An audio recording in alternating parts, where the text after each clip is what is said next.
O Brasil registrou o maior número de assassinatos da história no ano passado. 7 pessoas foram mortas por hora no país. É o que mostra o anuário do Fórum Brasileiro de Segurança Pública, divulgado nesta segunda-feira. E para falar sobre o assunto, eu recebo agora a cientista política e pesquisadora do Fórum Brasileiro de Segurança Pública, a Roberta Astolfi. Olá, Roberta, tudo bem? Olá, tudo bem. Bom, vamos lá. Nós tivemos, então, 61.619 mortes violentas no ano passado, equivalente aí ao número de mortes provocados pela bomba nuclear de Nagasaki durante a Segunda Guerra Mundial, um aumento de 3,8% em relação aos dados de 2015, né? Dá para a gente traçar, então, um perfil da maioria dessas vítimas de assassinatos no país?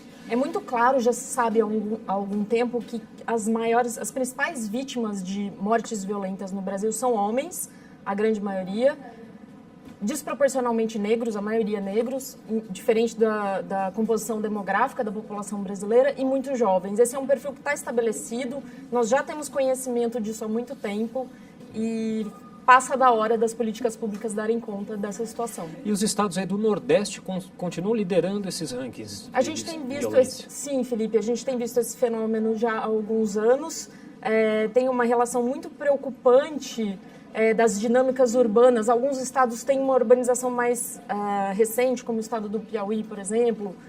Isso tem impactos nos níveis de criminalidade, urbanização desordenada. Se pensa muito a questão do crescimento econômico. Bom, se teve desenvolvimento econômico e diminuição das desigualdades nesses estados, por que a gente teve um crescimento dos homicídios? Esse é um aprendizado que a gente está tendo com o tempo. A diminuição das desigualdades, ela leva muito tempo. Um pequeno crescimento econômico num curto espaço de tempo pode ter as mais diversas consequências, inclusive a maior circulação de riqueza, de pessoas, e dar margem a vários crimes, inclusive a circulação de armas, que está ligada a vários outros tipos de crime.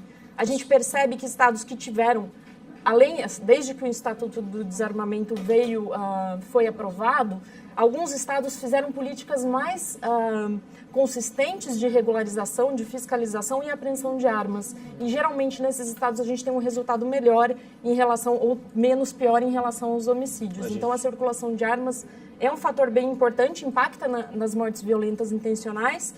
Tem também um impacto em vários outros crimes, como latrocínios, né? Roubo, que é um crime que tem um aumento aí, a gente tem, infelizmente, essa notícia também, aumento nos indicadores de roubo. Latrocínio aí houve um crescimento aí na comparação com 2010 de 50%, né? Sim, latrocínios, os roubos, que são o roubo seguido de morte, né? O roubo é o diferente do furto, que é quando a pessoa não está vendo, você suprime o bem. O roubo, ele é realizado com violência, geralmente com uma arma de fogo. A taxa de homicídios aí, né, para cada 100 mil habitantes ficou aí em 29,9% no país, destaque aí para o Rio Grande do Norte, Alagoas, Sergipe. E nas capitais, destaque negativo para Aracaju, Belém e Porto Alegre. São Paulo, se eu não me engano, tem um desempenho aí abaixo de 10 mortes para cada 100 mil habitantes aí, que é considerado um índice aí considerado pela ONU, né? Tem questões importantes para abordar aqui. A gente tem que reconhecer que São Paulo tem uma redução histórica na sua taxa de homicídios, ela era muito alta no final dos anos 90, e essas conquistas precisam ser comemoradas. Como a gente estava dizendo, dessa diferença dos estados que fizeram políticas mais fortes de fiscalização, a gente sabe que São Paulo teve uma implantação muito forte, os números de apreensão de armas, de fiscalização aqui são muito altos, então a gente teve muitos ganhos. Por outro lado, se a gente conta mortes violentas intencionais, São Paulo fica um pouco acima dessa taxa de 10 mortos por 100 mil habitantes. A gente tenta padronizar a contagem e coloca todas as ocorrências que a gente acredita que precisam ser contadas para avaliar esse fenômeno de mortes violentas. Portanto, temos desafios pela frente também aqui em São Paulo. Temos muitos desafios. Um desafio importante, São Paulo tem uma oportunidade. As mortes causadas por intervenção policial tem uma proporção muito grande em São Paulo, é a maior proporção do país em relação ao total de mortes, as mortes que acontecem nos confrontos ou nas intervenções policiais.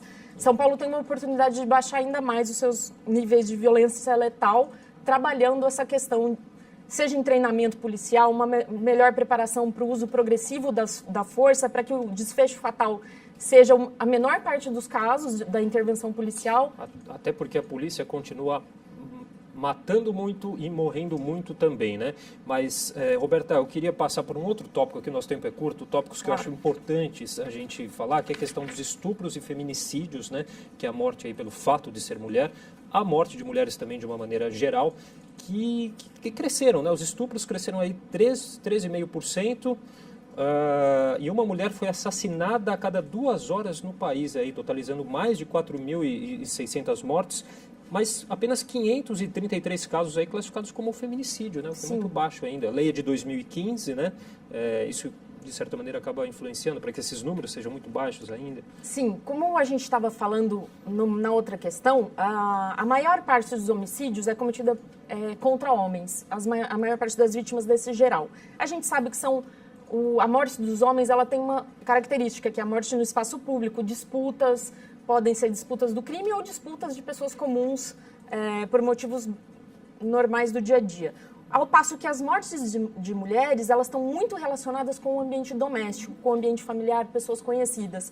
E se a gente pensar, esses dois fenômenos não estão tanto a violência sexual quanto o feminicídio são fenômenos relacionados. São duas expressões de uma tentativa de controle muito violento do corpo e da vida da mulher. Então, a gente pode verificar, inclusive, que alguns estados têm números parecidos de mortes de mulheres e feminicídios. Desculpa, de mortes de mulheres e violência sexual.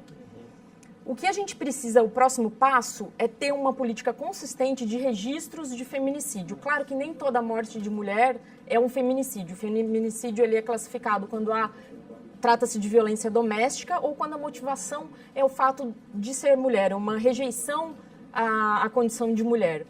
E a gente vê que São Paulo, Rio de Janeiro, tem uma taxa baixa de registro de feminicídios em relação ao total de mortes, enquanto o Piauí chega a mais de 50%. O Piauí tem uma especialização muito precoce em relação a lidar com essas mortes, desde a implementação da lei. O Piauí saiu na frente fazendo isso, então eles já começaram... é um número bem mais crível que 53%, seja a proporção de feminicídios entre o total de mortes de mulheres. Mas isso é um aprendizado, a lei é recente, as instituições policiais precisam se adaptar a isso, a gente precisa conhecer o fenômeno bem. Tá certo, Roberta. Bom, tem muitos dados aí interessantes que a gente podia conversar aqui, mas infelizmente não dá tempo, mas eu agradeço demais a sua participação aqui no nosso jornal. Eu que agradeço.